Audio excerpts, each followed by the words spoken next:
Assalamualaikum warahmatullahi wabarakatuh. Waalaikumsalam warahmatullahi wabarakatuh. Baik, selamat pagi mahasiswa-mahasiswi program studi Teknologi Pangan Fakultas Teknik Universitas Islam Al-Ihya Kuningan.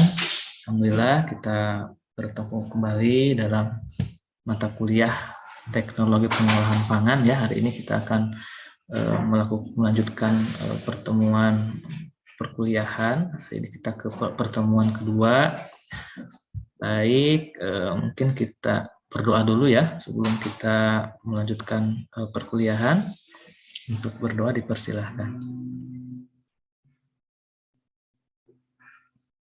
Berdoa selesai. Baik, hari ini ada yang tidak hadir.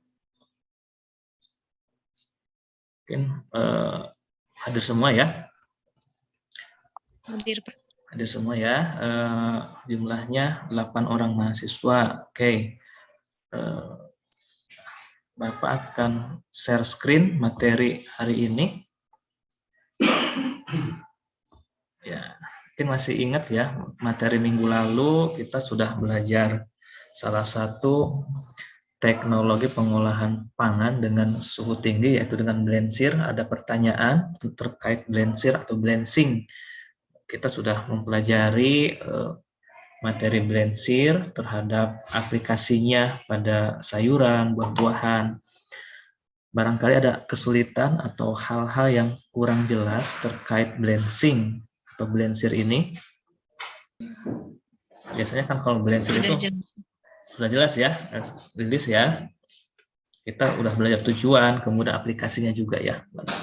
Yang mana tujuan blensir ini adalah untuk menginaktifasikan enzim ya. Biasanya ada pada buah dan pada sayuran.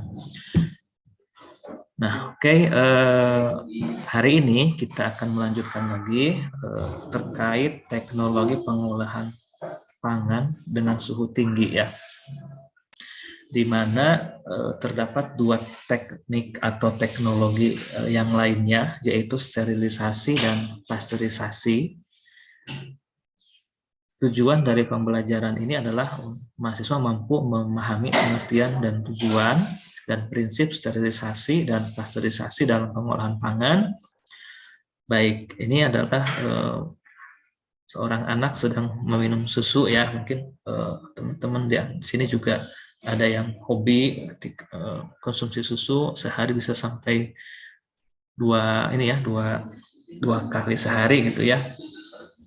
Nah, karakteristik bahan ini yang pertama adalah bergizi tinggi, di mana ada kandungan protein ya, protein tinggi dan mengandung asam amino esensial, yang mana asam amino esensial ini yang dibutuhkan oleh tubuh dan tidak dapat diproduksi dalam tubuh, sehingga kita wajib mengkonsumsi dari luar tubuh kita.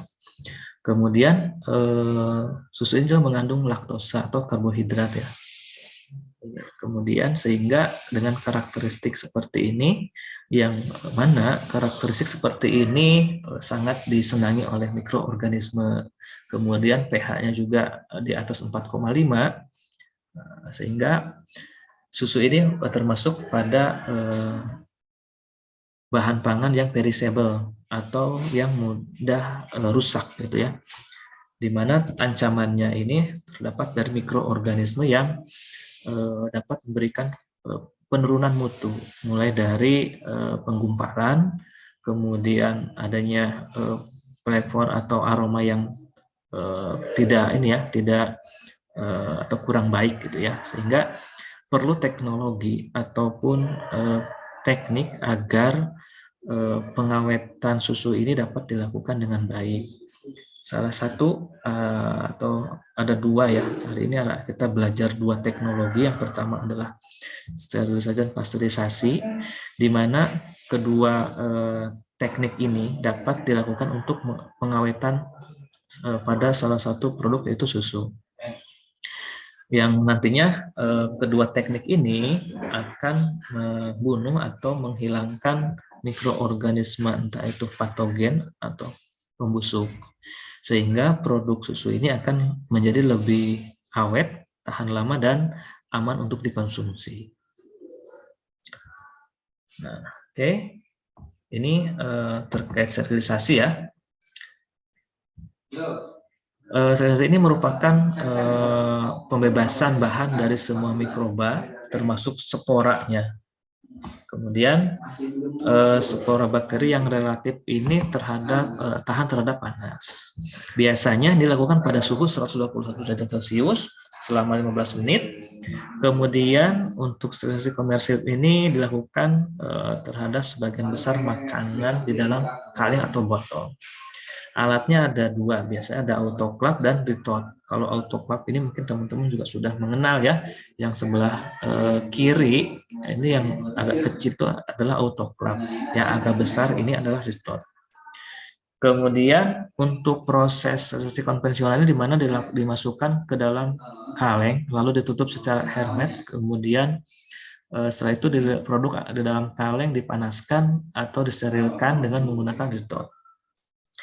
Setelah kecukupan panas yang diperlukan tercapai, maka produk dalam kaleng tersebut didinginkan. Ini secara konvensional. Tetapi saat ini sudah ada proses secara aseptis, di mana proses tersebut produk maupun kemasannya disterilkan secara terpisah. Kemudian produk tersebut yang sudah steril dimasukkan atau diisikan ke dalam wadah steril dan pada ruangan yang steril. Artinya produknya steril, kemasannya steril, dan ruangannya pun steril. Dan tidak ada kontaminasi atau kontak dengan manusia. Kemudian ini untuk pasteurisasi merupakan suatu proses pemanasan yang suhunya relatif cukup rendah. Umumnya dilakukan pada suhu di bawah 100 derajat Celcius, di mana tujuannya untuk membunuh mikroba patogen dan sebagian mikroba pembusuk serta inaktivasi enzim. Kemudian ada pun beberapa mikroba yang penyebab penyakit dan yang menyebabkan busuknya makanan ini dapat dimusnahkan dengan perlakuan pasteurisasi. Mikroba-mikroba tersebut diantaranya ada Mycobacterium tuberculosis, ini penyebab penyakit TBC. Kemudian ada Salmonella, penyebab kolera dan tipes. Kemudian ada Shigella dysenteriae, ini penyebab disentris. Nah, adapun untuk proses pasteurisasi, ini ada beberapa jenis ya. Pertama ada LTLT, kita singkat dengan LTLT, yaitu low temperature long time. Ini dilakukan pada suhu 63 derajat Celcius selama 30 menit. Jadi waktunya agak panjang, namun suhu yang digunakan agak lebih rendah.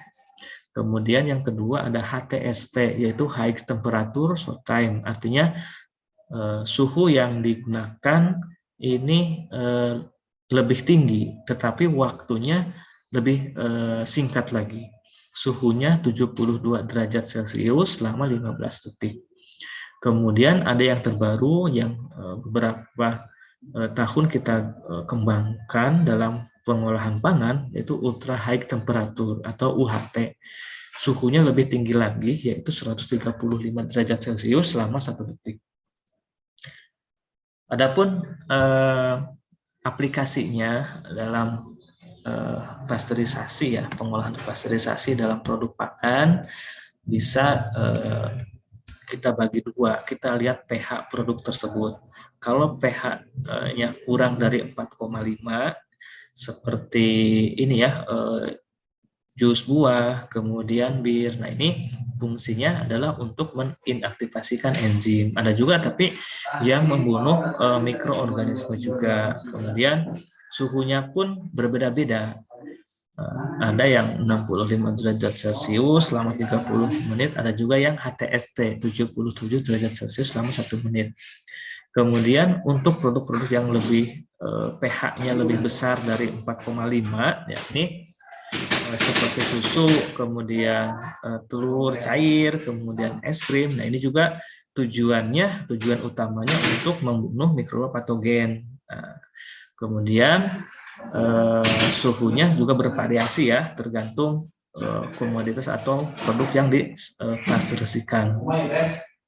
Teman-teman silakan diskusikan. Ini ada 3 buah produk. Yang pertama ada yang sebelah kiri, susu pasteurisasi, kemudian susu steril, kemudian yang ketiga ada susu UHT atau ultra high temperatur. Nah, silakan diskusikan kan apakah benar susu dengan merek ini ya, susu beruang ya, ini lebih steril dibandingkan dengan susu UHT maupun susu pasteurisasi. Nanti akan Bapak buka breakout room-nya. Nanti kita bagi 2 kelompok. Teman-teman yang di sini berarti kelompok 2. Oke, silahkan diskusikan terkait masalah tadi, apakah susu steril ini lebih dianggap baik ataupun lebih sehat dibandingkan dengan susu pasteurisasi maupun susu UHT. Silahkan. Oke, kalau susu pasteurisasi itu gimana prosesnya menurut teman-teman? Buatannya juga apa? Ya, gimana Bu Ji? Pembuatannya atau gimana ya? Prosesnya, proses pengolahannya. Coba silahkan diskusikan aja, itunya speakernya dibuka aja, kita diskusi gitu ya. Kira-kira mana nih menurut Ismail, menurut Rima, Nadila, Puji itu sepakati mana nih yang lebih steril atau yang lebih sehat gitu ya, yang lebih sehat, bukan steril, yang lebih sehat dari ketiga produk tersebut gitu, atau dari tiga proses tersebut. Oke, nanti silakan bebas ya. So, saya mau ke kelompok yang sebelah dulu ya. Nanti saya balik lagi udah ada gambarannya gitu ya, gambaran jawabannya. Oke? Berarti masuk. Silakan teruskan diskusinya. Berarti yang paling bagusnya sterilisasi kan, soalnya suhunya itu lebih dari 121 derajat Celcius selama 15 menit, sementara pasteurisasi kurang dari 100 derajat Celcius. Terus untuk suhu UHT sendiri, kan dia masuknya ke pasteurisasi juga ya, cuman suhunya lebih tinggi, tapi waktunya cuma 1 detik deh, tapi nggak tahu sih. Ya, jadi menurut kelompok 1 ya ini ya, menurut kelompok 1 mana yang lebih baik kira-kira? UHT Pak. UHT, kenapa UHT? Tadi kenapa? Alasannya apa Retno tadi? Karena lebih siap diminum aja Pak, jadi lebih siap lebih diminum. Iya. Kalau susu steril juga siap diminum nggak sih? Kemasannya juga dari kaleng kan? Iya Pak. Sebenarnya kita, iya Pak. Kita milihnya sterilisasi sebenarnya, ya kan? Oh, berarti masih belum sepakat ya di kelompok pertama ini ya? Belum. Iya, belum. Oke. Coba kaji dari ini ya, dari sisi prosesnya, kemudian dari nutrisinya, kemudian dari kontaminasi yang itu ya, yang kira-kira resiko munculnya tuh. Ya oke, waktunya sudah habis. Mudah-mudahan semuanya sudah berdiskusi dengan baik ya. Oke, siapa yang ingin menyampaikan jawabannya? Izin menjawab Pak dari kelompok kedua. Kedua ya, oke. Kita setuju dengan merek berbrand lebih steril dibandingkan dengan susu UHT dan susu pasteurisasi karena dianggap lebih menyehatkan. Kenapa? Karena menurut kelompok kami susu pada proses pemanasan susu sterilisasi pada susu sterilisasi ini itu kan di atas titik didih air ya, dan dilakukan dengan alat berupa autoclave yang bertujuan itu untuk membunuh semua mikroorganisme dalam susunya, baik itu patogen maupun spora-spora yang ada di dalam susunya. Terus untuk penyimpanannya juga pada susu sterilisasi ini tuh dengan waktunya itu sangat relatif panjang. Dengan suhu kamar bisa nyampai 6-12 bulan. Terima kasih. Oke, jadi benar ya, susu steril lebih dianggap lebih menyehatkan itu ya. Anggota kelompoknya barangkali ingin menambahkan atau ada pendapat lain dari kelompok pertama. Dipersilahkan kelompok pertama. Setuju, Pak. Setuju? Baik, Pak. Setuju. Karena di mana susu steril ini kan dilihat dari suhunya sendiri lebih dari 120 derajat Celcius dan waktunya 15 menit. Kemudian dari sisi prosesnya sendiri, dia kan dilakukan tidak ada kontak langsung dari manusia, sehingga si kontaminasinya ini lebih sedikit dan maksudnya paling sedikit dari yang lain gitu. Jadi setuju ya. Jadi ada beberapa perbedaan ya. Ketiganya ini berbeda dari dari suhu pemanasan ya. Nah, mungkin jawaban teman-teman nanti di cross check lagi ya. Apakah memang benar susu steril ini dianggap lebih menyehatkan dibandingkan yang lainnya? Kalau pasteurisasi ini kita panaskan pada suhu 60-70 derajat Celcius. Sekitar waktunya itu 15 detik, jadi cukup singkat ya. Kemudian pada proses ini masih ada koloni bakteri yang masih hidup gitu ya. Jadi tidak semuanya mati gitu ya. Sehingga susu ini harus disimpan di dalam lemari pendingin agar lebih tahan lama. Kemudian selain itu susu ini harus segera dihabiskan ketika kemasannya telah dibuka. Berbeda dengan susu steril, ini dipanaskan pada dalam suhu 100 derajat Celcius selama 30 menit. Kemudian susu jenis ini biasanya dijual dalam kemasannya kaleng ya, karena susu steril ini dipanaskan bersama kemasannya. Nah, gitu ya. Disterilkan dengan kemasannya. Jadi dimasukkan dulu ke dalam kemasan, lalu disterilkan dengan kemasannya.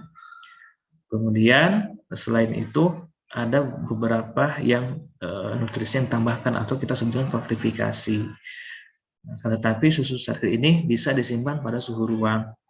Nah, kalau susu UHT, nah perbedaannya ya, UHT ini dipanaskan suhunya lebih tinggi lagi, 135 sampai 140 derajat Celcius selama 2 sampai 4 detik. Susu ini dikemas dengan Tetra Pak atau kemasan yang yang 4 lapis. Kemudian meskipun sama-sama disterilkan, susu UHT ini mengalami proses sterilisasi susu dan kemasan yang dilakukan secara terpisah. Jadi susunya dulu disterilkan, kemudian kemasan sterilkan dan lingkungannya pun steril gitu ya. Kemudian susu ini bisa disimpan di suhu ruang, tetapi setelah dibuka ini juga sama, harus segera diminum karena tidak akan bertahan lama. Nah, kira-kira menurut masing-masing kelompok satu, apakah tetap memilih susu steril atau ada perubahan nih? Kalau misalkan kita kaitkan dengan nilai gizi dari baik susu pasteurisasi, susu steril maupun susu UHT, kira-kira nilai gizinya apakah dalam susu steril ini masih lebih tinggi dibandingkan dengan susu pasteurisasi atau susu UHT? Kalau tadi kan kelompok pertama menyampaikan bahwa pemanasannya lebih tinggi ya kalau susu steril ya kan, sehingga mikrobanya akan lebih banyak yang mati gitu ya. Tapi bagaimana dengan kandungan nutrisinya gitu loh. Nah, kalau pasteurisasi ini kan suhunya cuma 60 ya. Pasteurisasi suhunya 60 sehingga tidak sampai semuanya semuanya mikrobanya mati gitu. Tapi bagaimana nutrisinya gitu ya. Begitu juga dengan susu steril. Ini suhunya memang lebih tinggi gitu ya, tapi bagaimana juga dengan nutrisinya? Kira-kira menurut teman-teman nih, ada nggak sih perbedaan nutrisi dari ketiga jenis susu ini gitu? Izin menjawab, Pak. Ya, gimana Lilis? Mungkin untuk nutrisinya kan mungkin kalau lebih panas itu otomatis protein atau nutrisinya itu akan terdenaturasi ya, Pak. Ya, Nah, betul. mungkin kalau suhunya lebih rendah itu nutrisinya mungkin masih terjaga. Nah, kalau untuk yang lebih tinggi lagi yang seperti UHT itu, mungkin untuk daya tahannya mungkin lebih lama ya Pak, terus bakterinya juga sedikit. Tapi mungkin untuk nutrisinya akan semakin berkurang gitu, karena kan nutrisi juga kalau kena panas akan terdenaturasi gitu mungkin Pak. Oke, artinya mana nih yang lebih baik gitu loh. Oh, tadi kan dari segi pemusnahan mikrobanya steril katanya ya. Dari sisi itunya ya. Kemudian kira-kira dari segi nutrisinya mana yang lebih teman-teman pilih gitu.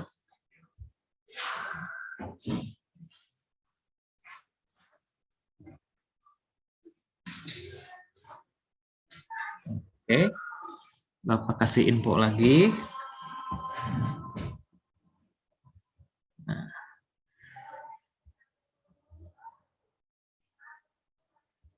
Oke. Nah, ini kalau susu pasteurisasi ini pemanasannya tidak terlalu tinggi ya, sehingga ini gizinya itu tidak banyak berubah, tetapi memang masih mudah rusak karena adanya bakteri yang masih hidup dalam susu tersebut. Kemudian kalau susu steril memang pemanasannya lebih tinggi gitu ya, dan waktunya juga agak lebih lama, sehingga mikroorganismenya itu dan sporanya sudah dapat terbunuh gitu ya. Tetapi karena suhunya yang sangat tinggi, sejumlah gizi itu ikut mengalami kerusakan. Di antaranya ada vitamin B, kemudian ada asam folat yang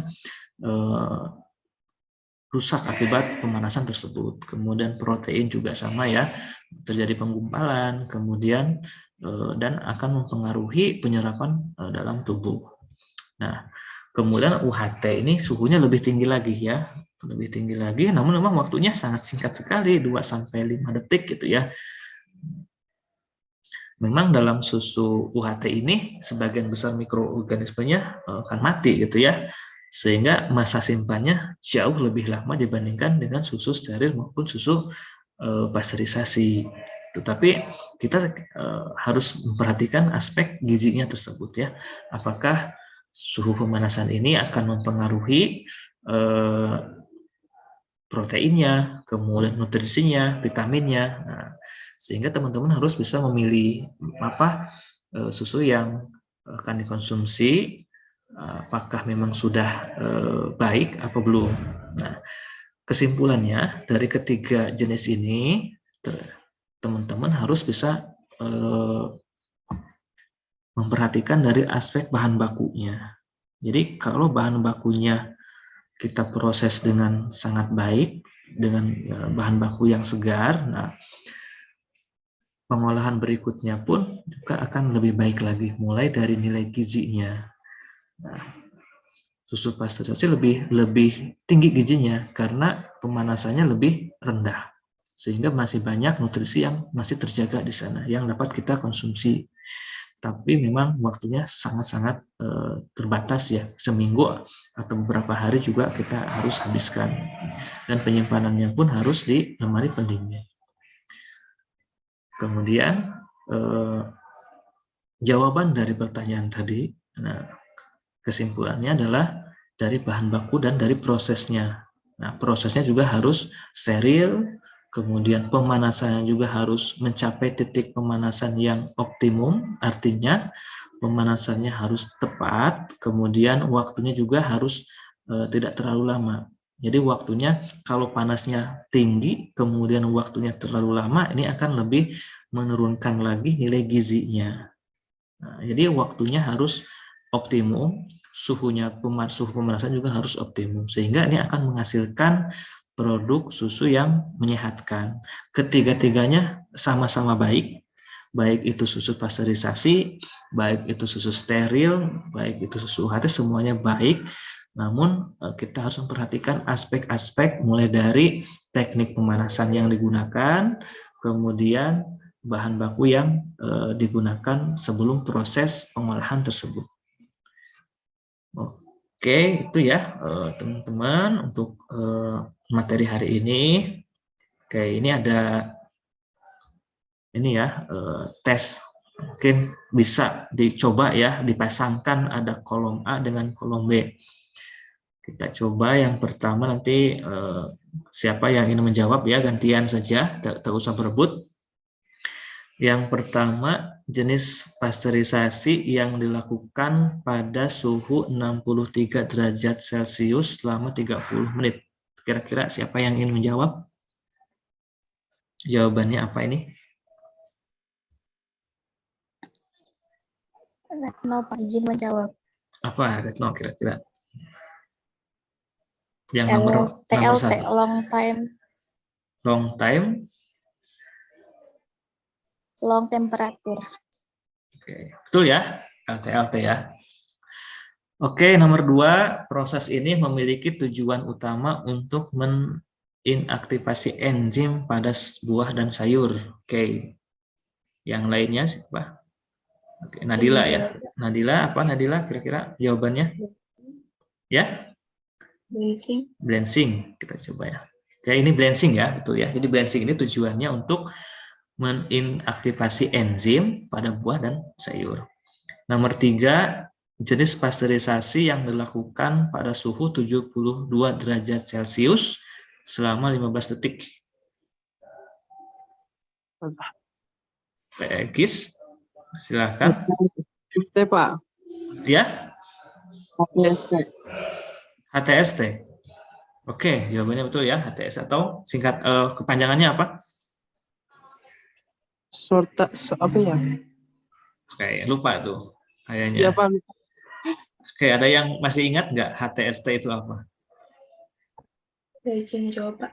High temperature short time. Ya, jadi temperaturnya lebih tinggi ya, high temperatur, tapi waktunya agak lebih pendek, lebih singkat. Suhunya bisa sampai 72 derajat Celcius selama 15 detik. Jangan ketuker ya antara HTST dan LTLT. Oke, nomor 4, proses ini bertujuan untuk membunuh mikroba patogen dilakukan pada suhu di bawah 100 derajat Celcius. Ini gampang nih. Siapa yang ingin? Oke, gimana Lilis jawabannya? Pasteurisasi. Ya, ini gampang ya nih pasteurisasi ya. Tujuannya untuk membunuh mikroba patogen dilakukan pada suhu di bawah 100 derajat Celcius. Yang terakhir, yang terakhir adalah proses ini bertujuan untuk membunuh semua bentuk mikroorganisme hidup termasuk sporanya. Ini udah pasti sterilisasi ya.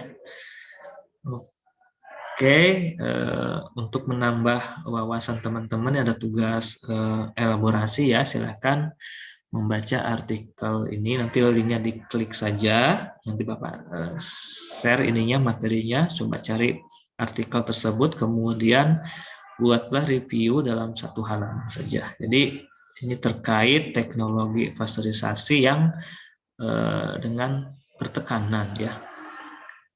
Oke, terima kasih untuk pertemuan hari ini cukup. Minggu depan kita lanjutkan lagi dengan pembahasan teknik pengeringan dalam pengolahan pangan ya, di mana ada beberapa teknik pengeringan yang akan kita pelajari. Terakhir ini mungkin teman-teman mengenal beliau ya, ini Menteri ini ya, Kemendikbud Ristek Dikti. Beliau berpesan, temukan bakat dan minatmu, itulah yang terpenting. Saat itu terjadi, dunia akan melihat keindahan potensi kamu. Ya, jadi teman-teman harus bisa menemukan bakat, kemudian potensi diri, sehingga teman-teman dari sekarang, mulai dari jadi mahasiswa, akan mulai meniti kebiasaan, sehingga teman-teman bisa lebih aktif lagi memulai pembelajaran, kemudian menggali minat dan bakat, sehingga ketika nanti lulus teman-teman sudah siap bekerja, kemudian sudah bisa mandiri dalam pekerjaan dan lain-lain. Itu saja hari ini. Terima kasih atas perhatiannya. Mohon maaf apabila ada kesalahan. Kita tutup. Assalamualaikum warahmatullahi wabarakatuh. Waalaikumsalam warahmatullahi wabarakatuh.